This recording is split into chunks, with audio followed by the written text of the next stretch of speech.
Hi, I'm Derek, business systems coach for contractors. Today I'm going to be sharing with you the top 3 painful, money-losing estimating mistakes that you can make and how to eliminate them.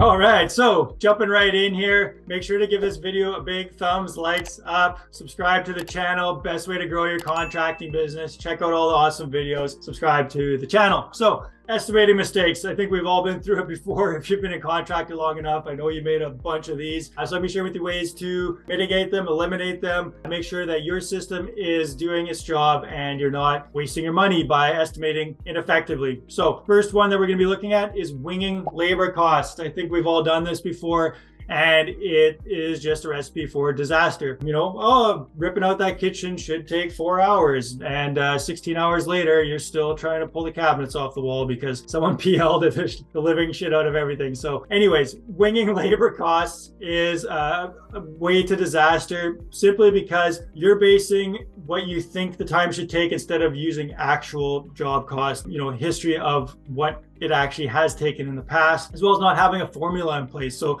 you should have at least a basic formula. We're not talking Einstein level, you know, formulas here, just something, some sort of multiplier so that you know that, hey, on average, previous projects, ripping out the last 5 kitchens, the demo costs have been about, this much, or for lineal foot of interior walls in a renovation, doing a basement, this is generally how long it's taken. So looking back at historical numbers, using some sort of a formula, putting some thought into like, how long is this going to take? And then adding some buffer in there. I think everyone who's run a construction project knows typically things take longer than you expect. I mean, you want to be somewhat cognizant of, quoting and not having like an overrun budget, but at the same time, you need to make sure that you're being covered and you're quoting, effectively and properly. So weighing labor costs, big mistake that I see a lot of contractors making. Different ways of doing this would be having your different cost codes for different labor. If you've got different labor rates, having labor rates, and have the right types of multipliers for what you're doing. So again, just having a formula in place for what's, the type of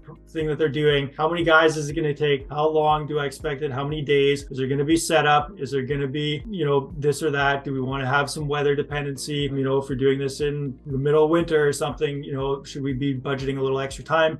Things like that, thinking it through. So that's the first mistake I've seen a lot of people make. Second one, no risk assessment. And I'm guilty of this, especially in my earlier years of running my contracting business, is not doing a risk assessment properly. I'm an optimist. I think things will generally go pretty good. I'm optimistic about the future, but sometimes you got to put on a little bit of your pessimism hat and just be like, what possibly could go wrong here? What red flags are there? Are we opening up walls where we know there's been water damage before? Are we, is the job far away and traffic might be an issue? Is, whatever it is, have you thought through like what are the potential risks of this project? And you should be communicating that to your team as well as a client in your budget. So if there's things that you think could be potentially risky, it's a 100-year-old house and you know that you may have to, you're removing a wall that's possibly load bearing, you want to let the client know, and you want to let them know that, in the scope of work, is that included? Is it not included? If they, do need to update this or that or whatever, have that as an item, possible risk, possible, this is excluded, this is included. So just be explicit with, what you think about the risk assessment, and then also do reviews of it. So always review your quotes with somebody else. That could be a project manager, it could be your lead foreman, whoever that you feel has a good understanding of the production process, of the construction process. Do a quick 10-15 minute review with them and just, see if there's anything that you missed. If you have people that are estimating for you, project managers, or, if you have a dedicated estimator on your team or you're hiring a third party, always, make sure you're reviewing them together to flush out any inconsistencies, any possible risks, anything that's been overlooked. So just good solid practice to make sure that you're not getting into a project and then realizing later on that, oh, we forgot this. I've done that before.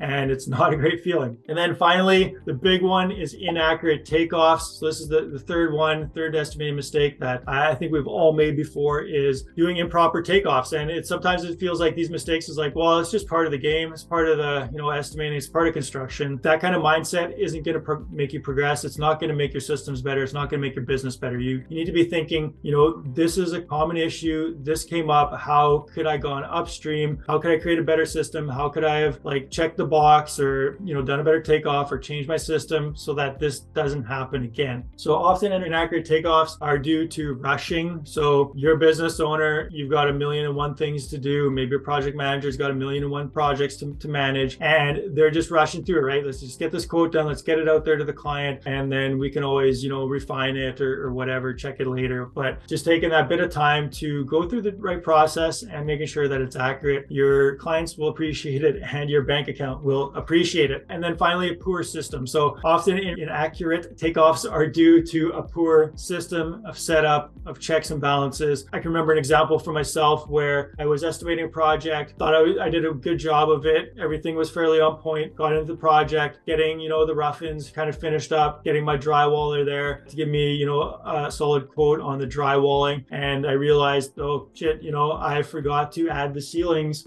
for the drywall. And really, yeah, it's a mistake, and mistakes happen, but it's a pretty easy one to mitigate. And that small mistake, was a couple $1,000 to drywall the ceilings that I hadn't accounted for in my original budget, and could have easily been mitigated if I had had a proper system in place and done my takeoff in a way so that I categorized, which drywall was for where, instead of just trying to do, quick calculations and rush through the estimate. So I hope this has helped you. If you've got questions or comments, drop them in the comments below there. I do read them. I will respond. If you want to know how to set up a proper estimating system for yourself, I've got a course dedicated to estimating called Rapid Profit Estimating. Reach out to me. There should be a link down there as well. You can get a free course, How to Build a Business Without You. Tons of great resources for contractors. There's no reason that you should be struggling in your contracting business. You should have things oiled. It should be an awesome ultimate machine of, profitability and bringing in clients, making them happy, putting money in the bank. That's how the business should run. Reach out to me if you want help with that. Here's the best with your estimating, and hoping you don't make any of these mistakes ever again.